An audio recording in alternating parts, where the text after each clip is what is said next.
Hello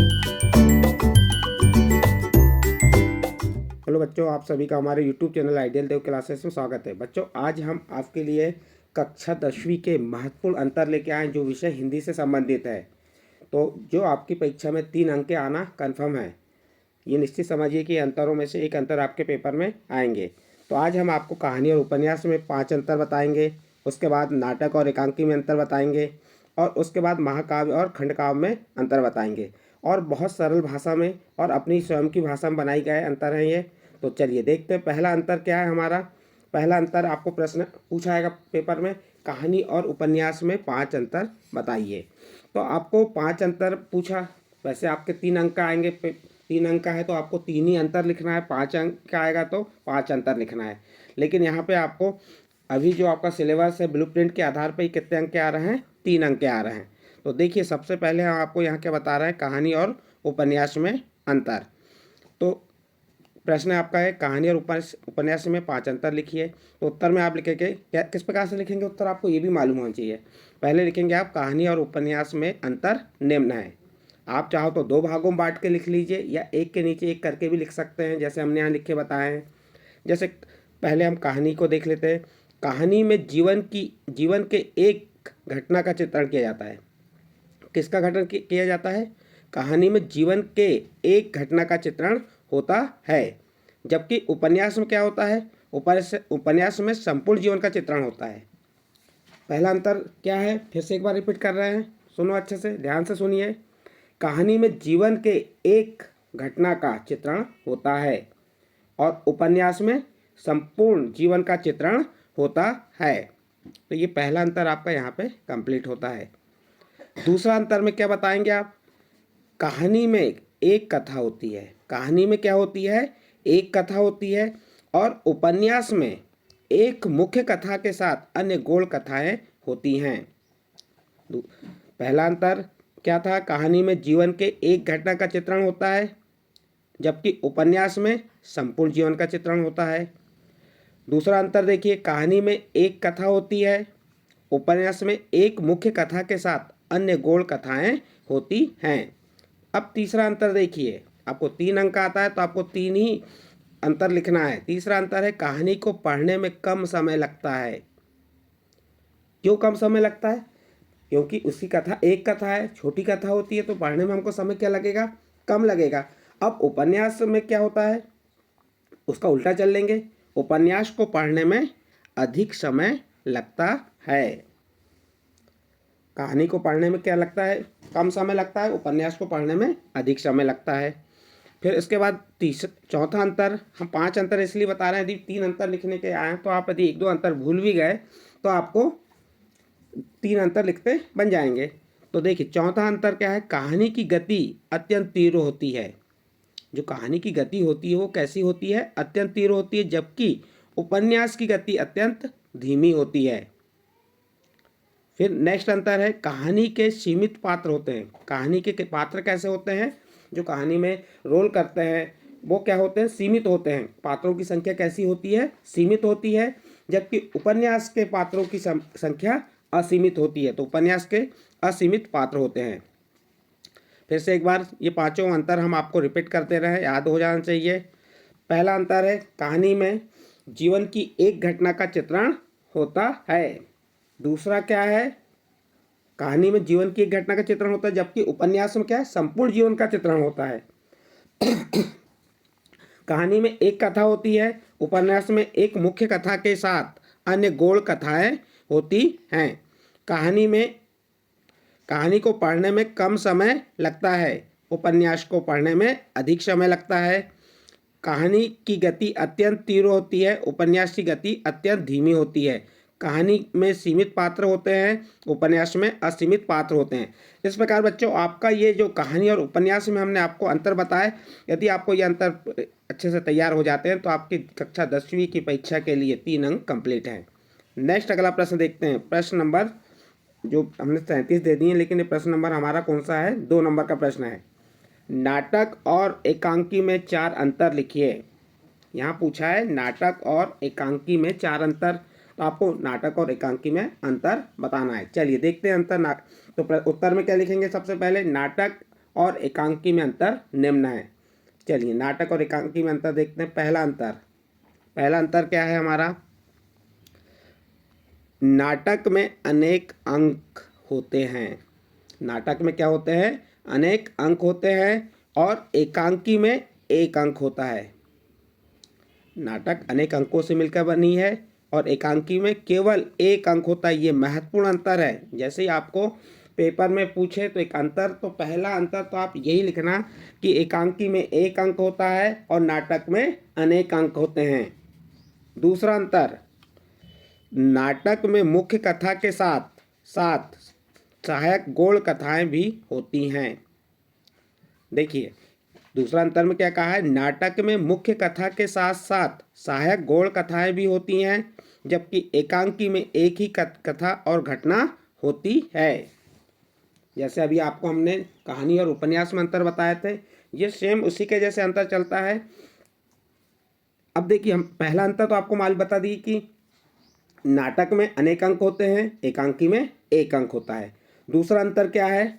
नाटक में मुख्य कथा, जो मुख्य कथा होती है उसके साथ साथ गौड़ कथाएं भी होती हैं, जबकि एकांकी में एक ही कथा और घटना होती है। अब तीसरा अंतर देखते हैं। नाटक में कथानक में फैलाव और विस्तार होता है। तीसरा अंतर क्या बताया? नाटक के कथानक में फैलाव और विस्तार होता है, जबकि एकांकी के कथानक में ही घनत्व होता है, यानी कि उसी में समाई रहती है, उसका फैलाव और विस्तार नहीं होता। और इसका चौथा अंतर है, नाटक में अनेक पात्र होते हैं।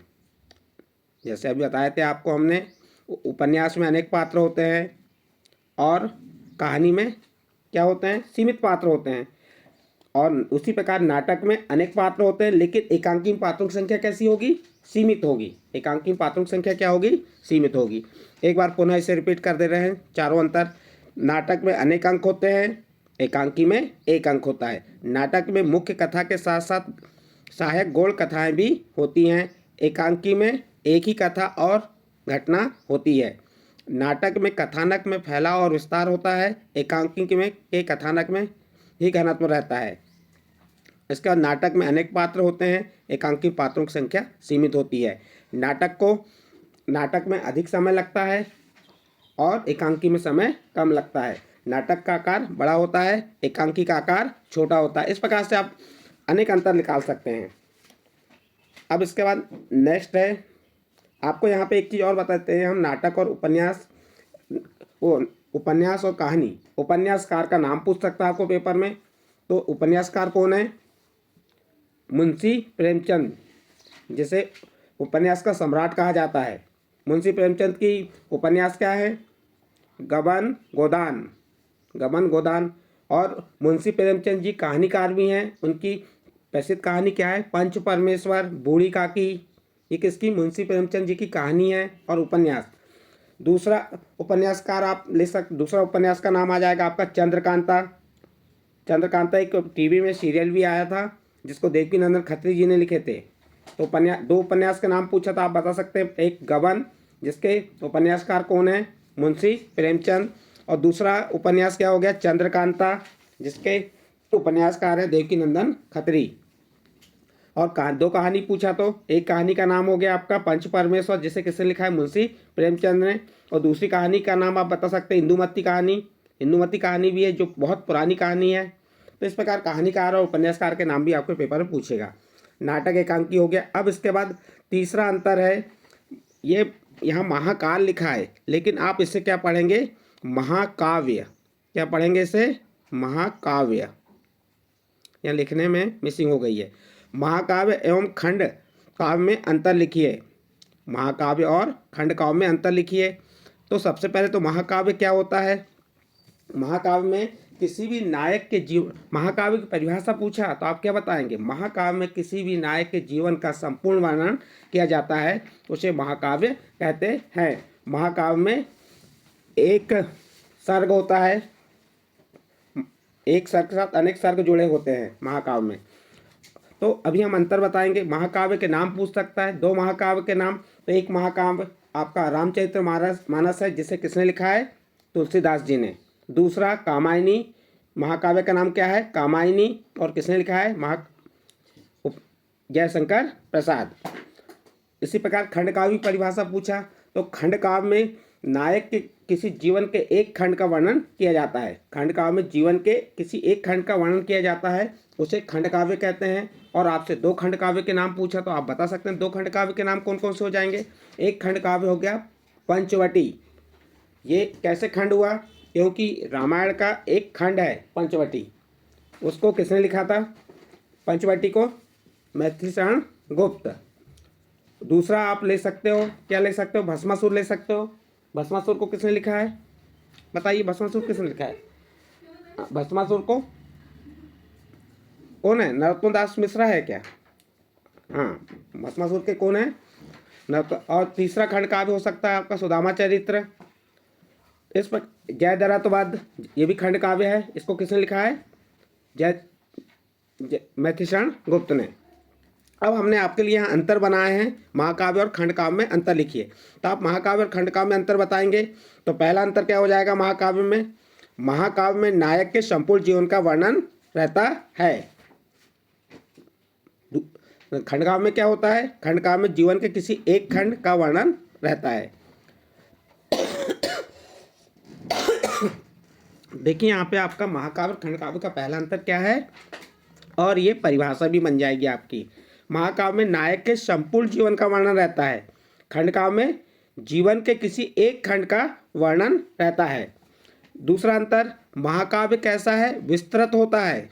विस्तृत यानी बड़ा होता है महाकाव्य, और खंड काव्य संक्षिप्त होता है, छोटा होता है। तो ये दूसरा अंतर हो गया। देखिए पहला अंतर का फिर से एक बार रिपीट कर रहे हैं। महाकाव्य में नायक के संपूर्ण जीवन का वर्णन रहता है, और खंड काव्य में जीवन के किसी एक खंड का वर्णन होता है। दूसरा अंतर, महाकाव्य विस्तृत होता है, खंड काव्य संक्षिप्त होता है। विस्तृत या बड़ा होता है, और खंड काव्य संक्षिप्त या छोटा होता है। महाकाव्य में कई छंदों का प्रयोग होता है। महाकाव्य में कई छंदों का प्रयोग होता है। खंड काव्य में केवल एक ही छंद का प्रयोग होता है। चौथा अंतर, महाकाव्य में पात्रों की संख्या अधिक होती है, खंड काव्य में पात्रों की संख्या कम तथा सीमित होती है। हमने यहाँ 4 अंतर बताए, और अंतर बता देते हैं। महाकाव्य को पढ़ने में अधिक समय लगता है, खंड काव्य को पढ़ने में कम समय लगता है। तो इस प्रकार से ये आप महाकाव्य और खंड काव्य में अंतर आपको लिखने के लिए आएगा। 3 अंक आता है, तो आप तीन अंतर लिख दीजिए। इस प्रकार बच्चों आपको हमने यहाँ पे जो महाकाव्य, खंड काव्य हुआ, नाटक, एकांकी और कहानी उपन्यास में ये महत्वपूर्ण अंतर बताएं। ये अंतर आपको अच्छे लगे हों तो आप हमारे चैनल आइडियल देव क्लास से सब्सक्राइब कीजिए, लाइक कीजिए एवं अन्य ग्रुप में शेयर जरूर कीजिए।